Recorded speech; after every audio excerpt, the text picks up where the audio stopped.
ವೀಕ್ಷಕರೇ, ಅಭಿಮಾನಿಗಳ D boss challenging star Darshan ಮತ್ತೆ ಮುಂಚಿನಂತೆ ವಿಗ್ ಅನ್ನು ಧರಿಸಿದ್ದಾರೆ.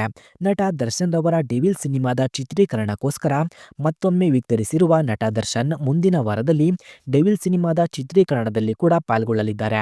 ವೀಕ್ಷಕರೇ, ನಿನ್ನೆ ನಟ ದರ್ಶನ್ ಕ್ಯಾಮರಾದ ಮುಂದೆ ಸೆರೆ ಸಿಕ್ಕಂತಹ ಫೋಟೋಗಳು ಇದಾಗಿದ್ದು, ನಿನ್ನೆಯ ಈ ಒಂದು ಫೋಟೋಗಳಲ್ಲಿ ನಟ ದರ್ಶನ್ ರವರು ಮತ್ತೆ ಮುಂಚಿನಂತೆ ವಿಗ್ ಧರಿಸಿಕೊಂಡು ಹ್ಯಾಂಡ್ಸಮ್ ಆಗಿ ಕಾಣ್ತಾ ಇರೋದನ್ನ ನಾವು ನೋಡಬಹುದಾಗಿದೆ. ವೀಕ್ಷಕರೇ, ನಮಗೆಲ್ಲ ಗೊತ್ತಿರುವ ಹಾಗೆ ನಟ ದರ್ಶನ್ ರವರಿಗೆ ಕೋರ್ಟ್‌ನಲ್ಲಿ ಜಯ ಸಿಕ್ಕಿದ್ದು, ಹೈಕೋರ್ಟ್‌ನಲ್ಲಿ ನಟ ದರ್ಶನ್‌ಗೆ ಪೂರ್ಣಾವಧಿ ಜಾಮೀನು ಸಿಕ್ಕಿದ್ದು, ವಿಚಾರಣೆಗಳು ಆಗುವ ತನಕ ನಟ ದರ್ಶನ್ ರವರು ಪೊಲೀಸ್ ಬಂಧನದಿಂದ ಮುಕ್ತರಾಗಿದ್ದಾರೆ. ಈಗ ನಟ ದರ್ಶನ್‌ಗೆ ಸಿನಿಮಾ ಚಿತ್ರೀಕರಣಕ್ಕೂ ಕೂಡ ಪರ್ಮಿಷನ್ ಸಿಕ್ಕಿದ್ದು, ಈಗ ಮತ್ತೆ ಅದೇ ಪೊಲೀಸರು ನಟ ದರ್ಶನ್‌ಗೆ ಸೆಕ್ಯೂರಿಟಿಯನ್ನ ಕೊಡ್ತಾ ಇದ್ದಾರೆ. ವೀಕ್ಷಕರೇ, ಇದನ್ನೆಲ್ಲ ನೋಡಿದ್ರೆ ಒಬ್ಬ ಮನುಷ್ಯನಿಗೆ ಕಾಲ ಯಾವ ರೀತಿ ಬದಲಾಗುತ್ತೆ ಅನ್ನೋದನ್ನ ನೋಡಬಹುದಾಗಿದೆ. ನಿಮಗೆ ಇದರ ಬಗ್ಗೆ ಏನು ಅನಿಸುತ್ತದೆ ಅದನ್ನ ದಯವಿಟ್ಟು ಕಮೆಂಟ್ ಮಾಡಿ ತಿಳಿಸಿ. ಹಾಗೆ ನಮ್ಮ ಚಾನಲ್ ಅನ್ನು ಸಬ್ಸ್ಕ್ರೈಬ್ ಮಾಡಿಕೊಳ್ಳಿ. ಧನ್ಯವಾದಗಳು.